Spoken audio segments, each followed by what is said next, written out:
development for 23 years. I have to say I've had so much blessing, so many blessings, helping people, guide them, advise them, teach them. And you know, it's been profound. But on the journey, as we've all realized here today with stories, I've also healed a lot of my own stories. And I think I found the secret to help all of you tonight get right to the personal journey so that you don't have to spend years and years and years and years trying to figure yourself out. And some of you tonight might be like, oh, I bet it's about getting stronger confidence and self-esteem. Someone else might be, oh, maybe it's about how to overcome grief and heartache. And other people might be, no, it's about challenging your fears and taking risks. Well, I'm going to tell you, all those are great. But there's something that goes even deeper that if I tell you tonight, I guarantee all of you, every one of your stories will come back to. And that's self-love. Am I right? Now it's true. Now it's interesting because on my journey, I thought, oh yeah, I've got self-love down pat at 18. You know, I went through a rough patch. Yeah, 18. I went through a rough patch but at 18, I learned forgiveness. Because at 18, I learned what it was like to actually forgive the two abusers who sexually abused me between the ages of 7 and 10. And then, as time moved on, I was like, okay, I got this now. I got self-love. But then, unfortunately, life hits you again. And I had to actually deal with my own self-worth, self-love, because my family actually shamed me and judged me for telling that story in public. So as I was going through life learning about self-love, one of the things I realized, and many of you here I'm sure can relate, is that the same stuff keeps coming back around and around. And right when you think you've learned it, doof, it hits you again, right? So I thought to myself, oh, okay, finally, I got this down pat. This is good, I'm loving life, I'm an entrepreneur, I'm married, I have 2 kids. And then I had to go through a separation. And that was devastating because now the person that was my high school sweetheart that I'd been married to and with for 24 years didn't love me unconditionally. And unfortunately, I felt like I wasn't enough. Ugh. So, with that being said, you work on yourself. And I took a lot of time to work on myself because you can't be in personal development if unfortunately you're a wreck. So I spent time building myself up, gaining my self-worth, gaining my self-love. But then the universe is like, oh, you think you have it. Doof. So then I went through things like my son having epilepsy and my dad passing away with 5 days notice. And for the first time in my life at age 40, I was now a single, self-employed mom who had to live alone and had never done that for the first time in her life. But you pick yourself up. But I think after all those things and all the journeys we have and all the stories we have, I also can save you some time tonight because I think I figured out another tip, which is the best market tool out there to help you with your self-love. Does everyone want to know what it is? Yes. Online dating. Hands down, I am not kidding you. Do you know how hard it is on your self-worth, self-love to market a product and service that is this? It's not easy. I was tested all the time. Who here has online dated? God love you all. I am so with you. I'm so with you. So let me tell you, I gave it a try. And I started to date. And you know, I was like, okay, this is kind of cool. I was finding some cool matches, and I got this one guy who was a match. He was really cute. And he sent me a message, and he said, you know what? You're kind of cute. But I'll tell you something. You told me everything in your profile that you don't want. I have no idea what you do want. And then he blocked me. Self-love. He blocked me. So then I was thinking to myself, I've been marketing. I was doing sales my whole life. My business. I'm marketing me. I need to talk about my value proposition. I need to talk about my features, my advantages, my benefits.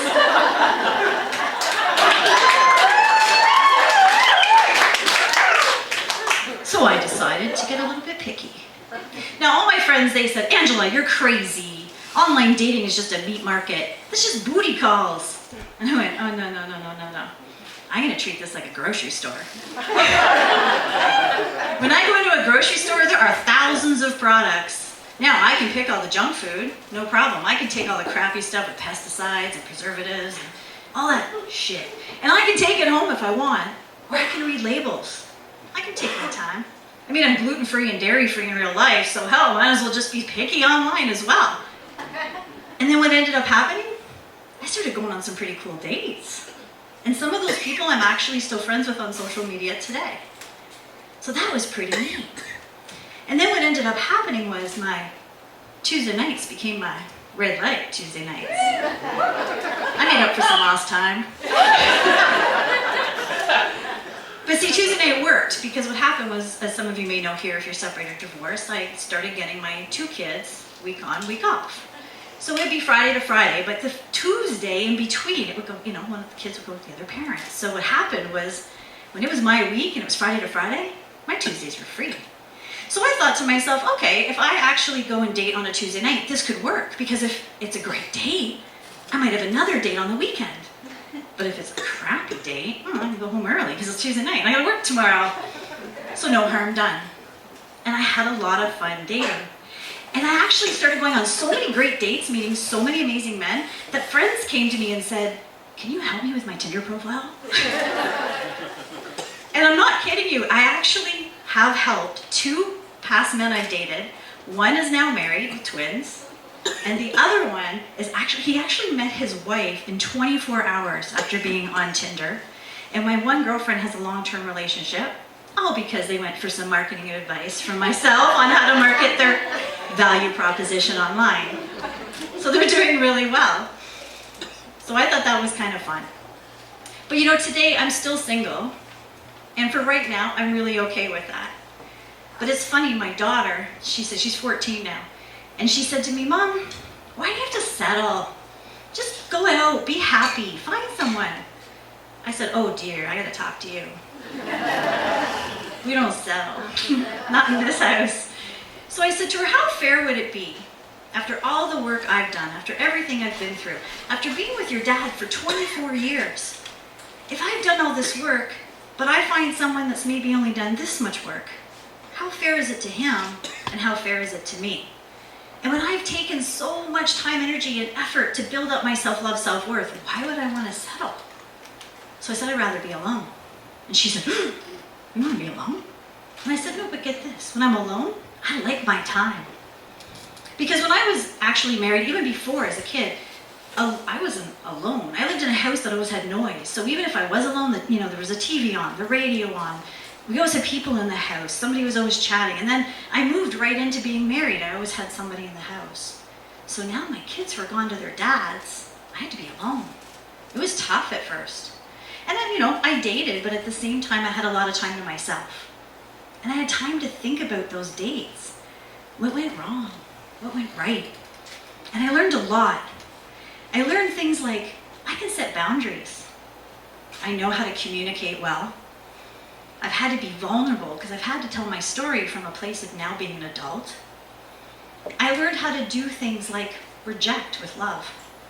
But I also learned what it was like to be rejected. I learned how to say yes to a booty call and also no way when someone wanted a booty call. I learned what I needed because I knew my own self-love and self-worth. So today, some of you here might be in a relationship and might be married, so then I don't, say go online, don't do that. Because there's too many people who unfortunately do. But what I will say is, congratulations if you're in a nice marriage and relationship, but I still guarantee you, self-love will be a part of your life. Because if you're unhappy in a relationship, please check in with your self-love. If maybe you are being abused in any way, mentally, emotionally, physically, then check in with your self-love. And if you are the abuser, check in with self-love. If you're a caregiver and you give to everyone but yourself, please check in with your self-love.